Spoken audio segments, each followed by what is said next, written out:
This is x2, question number 33. And the question is, you have a distribution where the value can be either 0, 1, and it takes the values 5/8 and 3/8. So that's just a straightforward application of the formula for entropy, which is minus the probability times log 2 of the probability and minus the other probability log base 2, the other probability. So that's the formula for entropy. And again, if you have 3 possible values, then you just add another term minus that probability log 2 of that probability. Okay, so that's a straightforward question. And the next one is the avatar question. So basically there are 2 random variables. One is whether I will be in cell 1. There are a total of 7 cells. Whether I will be in cell 1 would be one random variable, and the other one is whether I will be eaten by these things. So I would say they are dragons, but in any case I'll be eaten by something. Let's define the first random variable as x. So x being 1 would mean that I am in cell 1. So that in particular, that means x is 0, means I will be not in cell 1. So that has probability. There are 7 cells in total, and the probability that I will be in cell 1 will be 1/7, because everything has equal probability. And x is 0 will have probability 6/7.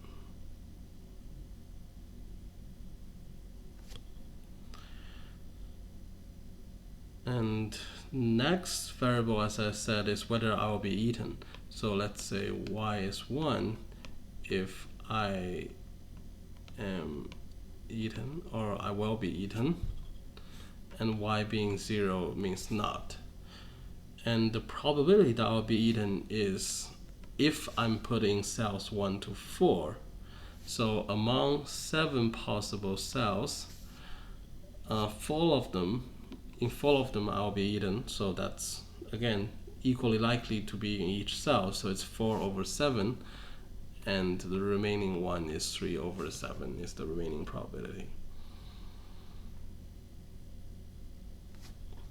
So now we have the distribution of y and x. The question is asking about information gain of y given x.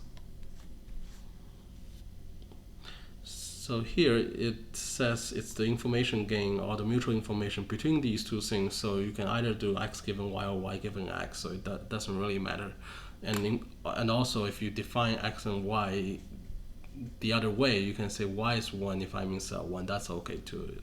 You'll get the same answer. But we'll do this version here, ig of y given x, which is h of y. Information gain of y, which we already know the distribution, we can just directly apply the log function, the log formula, and minus h of y given x. So that one, this y given x is not a distribution, because the thing we're given is another random variable, so that's not a distribution, so we need to decompose that first. So that's basically the probability of x is 1 times h of the information gain of an actual distribution, which is y given x equal to 1. So that is a conditional distribution. That's actually a distribution. The original thing is not. So we need 2 different terms. So probability of x being 0 and h of y given x is 0. So these are the 2 terms, and we know this number already. So the only thing left is what is the distribution y given x is 0 and what's the distribution y given x is 1. So y given x is 0. The distribution means what's the probability y is 1 given x is 0. Let me actually do this version first. Given x is 1, it means I'm in cell 1. What's the probability that I will be eaten? I'm in cell 1, and cell 1 has this thing, this monster or dragon thing here.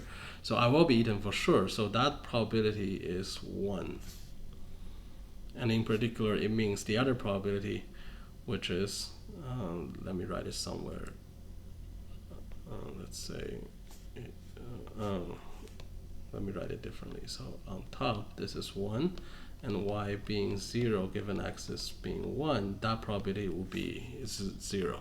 So the probability I'm not eaten is 0. And the other one is y given x being 0. So what's that probability? So that says if I'm not in cell 1, what's the probability that I'll be eaten? So if I'm not in cell 1, it means I'm in cell 2 to 7, and among these 2, 3, and 4, I will be eaten. So 3 of them, 3 among 6, I'll be eaten. So that has probability 3 over 6, which is a half. So the other one, I will not be eaten given I'm not in cell 1. That probability is another half. All right, so basically given the question, we can write down all the conditional distributions. And the last step is just it's straightforward, just write out the formula. So h of y is entropy of y, and we know y is the distribution 4 7s and 3 7s, so it's minus 4 7s log base 2, 4 7s minus 3 7 log base 2, 3 7. So that's that. And x is 1 has probability 1 over 7, we know that. And x being 0 has probably 6 over 7. Hopefully I didn't copy things incorrectly. And then this is another entropy, and this entropy again, we know the distribution. This is this distribution, 1, 0 distribution. So it's minus 1 log base 2, 1, minus 0 log base 2, 0, which is 0. And this is another one. Again, we know the distribution is 3 over 6. Minus 3 over 6 log base 2, 3 over 6, minus a half log base 2, a half. So that's that entropy. So if we combine all of these, we can get a number. That number is the information gain. So the key step behind these kind of question is kind of interpreting what are the random variables and then computing the conditional probabilities. So first, always write down which variable is which so that you know how to interpret them so you can find the probabilities. And then after that, figure out which conditional probabilities you need and write down all the probabilities and then just apply the formula for information gain. All right, so that's this question. And the next question is 35, which is asking for the conditional entropy B given A. So it's almost the same thing, except for instead of probabilities, we're using kind of frequencies or fractions of things in this table. So instead of probability, we just count, like how many times, what's the fraction of times something happens. And the question again is asking for, is it B given A or A given B? B given A, okay. So that's not a proper distribution. So let's write this down as probability of A being, it's true or false, not 0 and 1. But you can convert if you want.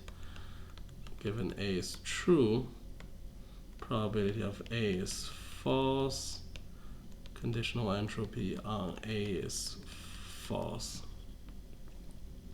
All right, so we just compute each one of them from the table. So A is true is just probability of A is true. There is a 6 missing, so I'll just treat this as 6 and this as 7. So probability of A being true is, let me not cross it out. A being true is there are 2 of these that are true out of 7, so the probability is 2 over 7, and A being false, that is the remaining 5 over 7. Alright, and the next thing to do is what's the distribution of B given A is true. So there is B is 1 given, B is true given A is true, and B is false given A is true. So each one of these has a probability, and given A is true, half of these is true and the other half is false. So it's a half-half distribution. So we know this expression directly, which is minus a half log 2 a half minus a half log 2 a half. So again, once you write down the distribution, just plug it into the formula. And we also need the other one, which is, let's use a different color. So B is true given A is false, and B is false given A is false. And among the ones with A being false, which are these 5, B is true 4 times and false once. So that's 4 over 5, and that's 1 over 5. So again, just write that down. Minus 4 over 5 log base 2, 4 over 5, minus 1 over 5 log base 2, 1 over 5. All right. So you have all the numbers, just plug it in. It's this term, add that term, and sum everything up. That's the answer.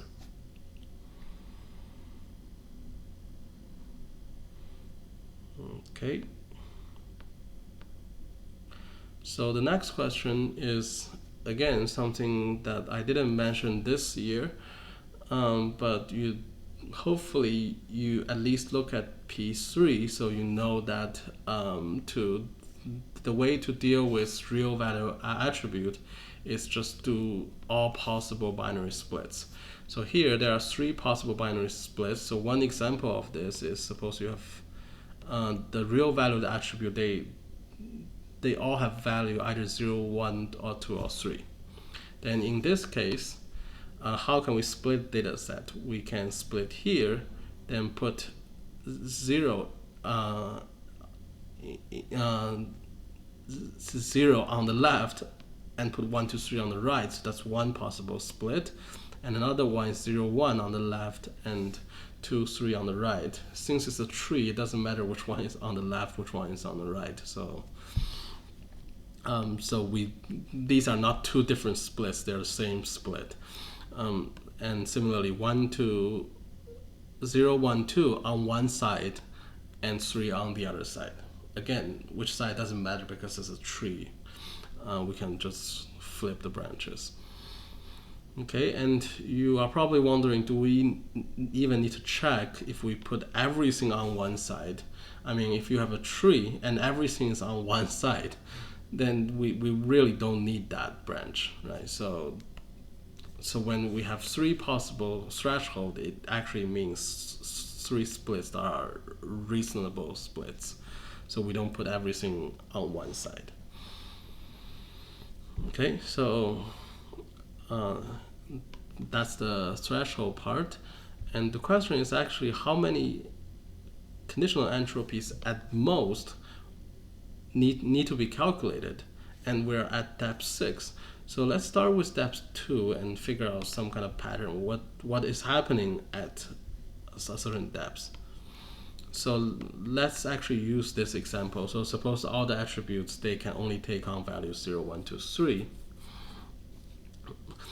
And say we have the initial split is x1, say it's less than 3, then we're on the left, and x1 larger than 3, we're on the right. So suppose that's the case, then what would happen here? So what other splits can we do? Of course, we can split x2 anyway because the x2 are not split yet, so we don't know what may happen. So x2 less than 1, less than 2, less than 3, all 3 are possible. and similar for x3 until x10. So there are 10 values. And which one of these can x1 be split further? So that's the question. If we split by x less than 1, it's still a split, because if you look at this, x less than 1 means 0 is put on the left and 1 and 2 are put on the right, because we already know that 3 is on the other side. So in this data set, none of the data point has x equal to 3. But we can still split according to x less than 1 or x1 less than 2. So there are still 2 possible splits for x1 and 3 possible splits for all the other variables. And one thing to note is x1 less than 3, we cannot actually split again, because if we split again using the same threshold, then everything will be, everything larger than 3 is already on the other branch. So all of these data points, they already have the property that x is less than 3. So splitting again according to x less than 3 would not help. Everything will be just on one side. Again, if everything is on one subtree, then we shouldn't be splitting at all. So that's the key observation here. If we already split it by x1 less than 3, we don't want to do it again. And that being said, here on the other side, here we actually have fewer possible splits, because we know that in this branch, in this subtree, all of the x1 values are already 3. So x1 less than 1, x1 less than 2, those 2 splits are not useful as well, because again, all the values are already 3. We cannot further split x. So there are actually 0 possible ways to split x, and of course 3 possible ways to split all the other variables. But the question is asking for at most, so that's the kind of the best case, which is just x1 can be split in 2 ways, all the other variables can be split in 3 ways. And I guess you already see the pattern here. If we do it further, so suppose we do it by x2 less than 1 split, then for the remaining variables, we cannot split again. Using the same threshold, we can split using the other 2 threshold, and all other variables we can still split the same number of times as before. Same number of ways as before. So basically, at each depth, as we go further in depths, we are eliminating number of possible split by 1 each time, because we're not going to split according to the same threshold. All the other ones can still be split. So that being said, there are a total of 30 possible ways to split at the beginning. So initially at the root, there are 30 of them, and now we are at depth 6, so it means there are already 6 split that are already used, so we don't want to use them again. So we subtract 6. So there are basically 24 possible splits. At most, at depth 6. Because these 6 are used, again, if it's used, then we don't want to split according to the same thing again. So given that there are 24 possible splits, and each one we need to compute the information gain, and for each information gain we need to compute 1 conditional entropy. So the question is asking how many conditional entropy must be calculated. So there are 24 of them.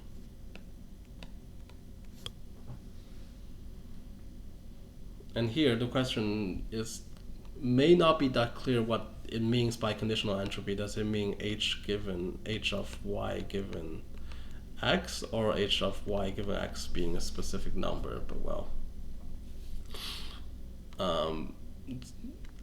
here what I meant is this as a conditional entropy. So if you do it the other way, then x can either be less than something or larger than something. So there are two possible values of this. So you can do this times 2 if you want.